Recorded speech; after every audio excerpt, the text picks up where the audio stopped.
तवा fried rice वाला।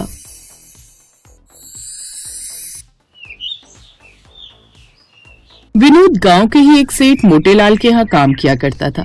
मोटेलाल की ration की दुकान थी।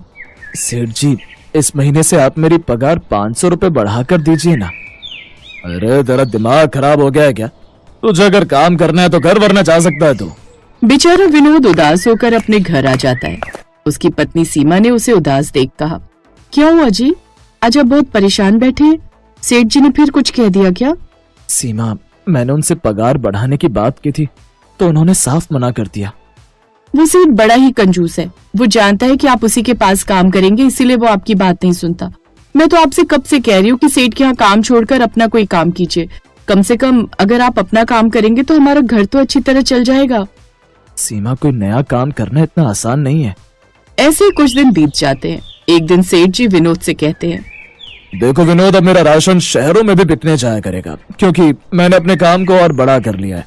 और अभी तक तो मैं तुझे शाम को 6 बजे छोड़ दिया करता था, लेकिन अब तुझे रात को 10 तक काम करना होगा। सेठ जी, क्या ज्यादा काम के ज्यादा पैसे मिलेंगे? हर बार में पैसों की बात करता है। पैसे वैसे कुछ नहीं मिलेंगे, काम करना है तो कर, नहीं तो जाए यहाँ से। अब विनोद और भी उदास हो जाता है। अगले दिन से विनोद रात के 10 बजे तक काम करता और बहुत थक जाता था। सीमा उसे देखकर बहुत दुखी होती थी। ऐसे ही कुछ समय बीत गया। एक दिन विनोद की तबीयत कुछ ठीक नहीं लग रही थी। विनोद काम पर जाने के लिए तैयार हुआ तो सीमा बोली, अजी आज आप काम पर मत जाइए, घर पर आराम कर लीजिए। विनोद सीमा के कहने पर घर पर ही रुक गया। शाम को सीमा विनोद से बोली, सुनिए, मुझे सब्जी लेने बाजार जाना है, चलिए आप भी थोड़ा घूम कर आ जाइएगा, आपको भी अच्छा लगेगा। अब विनोद और सीमा सब्जी लेने के लिए बाजार जाते हैं। विनोद ने देखा कि वहाँ बहुत सारे खाने पीने के ठेले लगे हुए थे। कोई पानी पूरी बेच रहा था तो कोई बर्फ का गोला। देख रही हो सीमा, यहाँ कितने सारे ठेले लगे और सभी के ठेलों पर भीड़ है।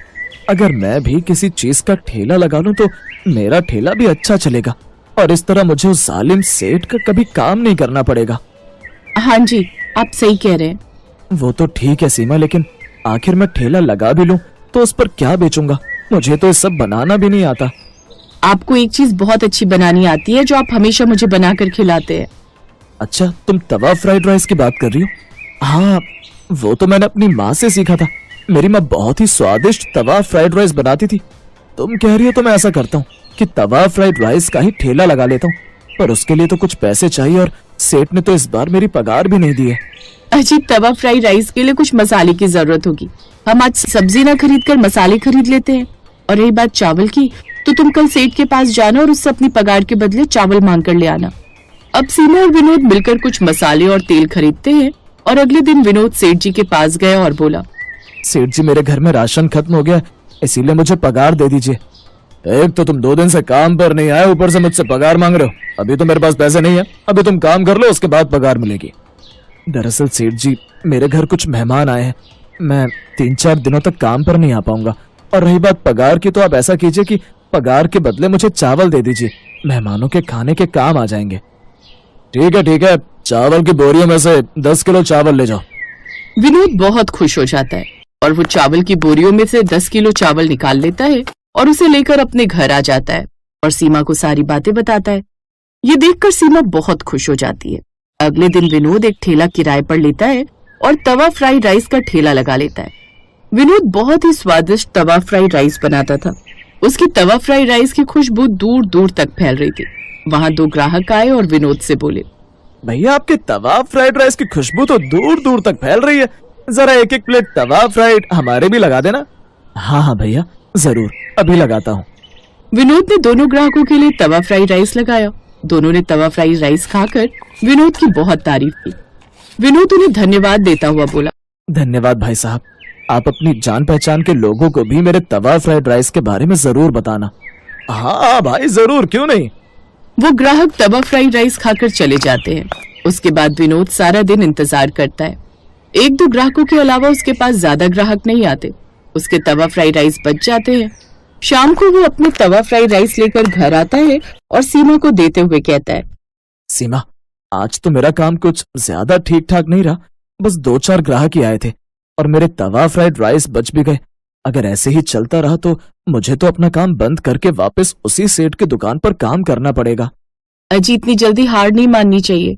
अभी तो आपके ठेले का पहला ही दिन था। दो चार ग्राहक भी अगर आए थे तो आने वाले समय में ज्यादा ग्राहक आएंगे।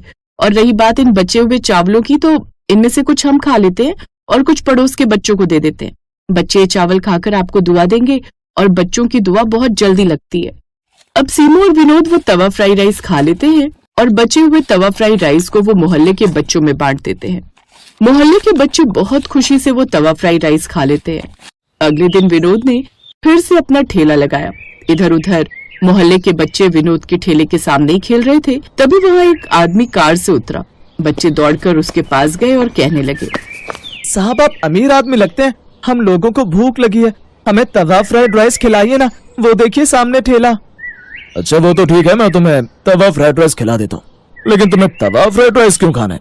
इतनी सारी चीजें और कुछ क्यों नहीं? साहब विनोद भैया ने कल हमें अपने बचे हुए तवा फ्राइड राइस खिलाए थे। वो बहुत ही स्वादिष्ट तवा फ्राइड राइस बनाते हैं और सिर्फ 20 रुपए प्लेट देते हैं। वो सस्ता भी है और स्वादिष्ट भी, इसलिए। अच्छा ऐसी बात है, तो आओ फिर मैं तुम सबको तवा फ्राइड राइस खिलाता हूँ। सुरेश विनोद के पास गया और बोला, अरे भाई जरा सभी बच्चों के लिए एक एक प्लेट तवा फ्राइड राइस तो लगाना, और साथ में मेरे लिए भी। जी साहब अभी लगाता हूँ। विनोद ने सबके लिए तवा राइस लगाया। सुरेश ने वो तवा फ्राई राइस खाया, उसे वो बहुत पसंद आए। फिर सुरेश विनोद से बोला, विनोद इस गांव से लगा हुआ जो शहर है ना, वहाँ मेरी फैक्ट्री है और मुझे मजदूरों को दोपहर का खाना देना पड़ता है। मुझे तुम्हारे तवा फ्राइड राइस बहुत पसंद आए। क्या तुम मेरे सभी मजदूरों के लिए दोपहर के खाने में तवा फ्राइड राइस दे सकते हो? हाँ हाँ साहब क्यों नहीं, मैं जरूर दे दूंगा।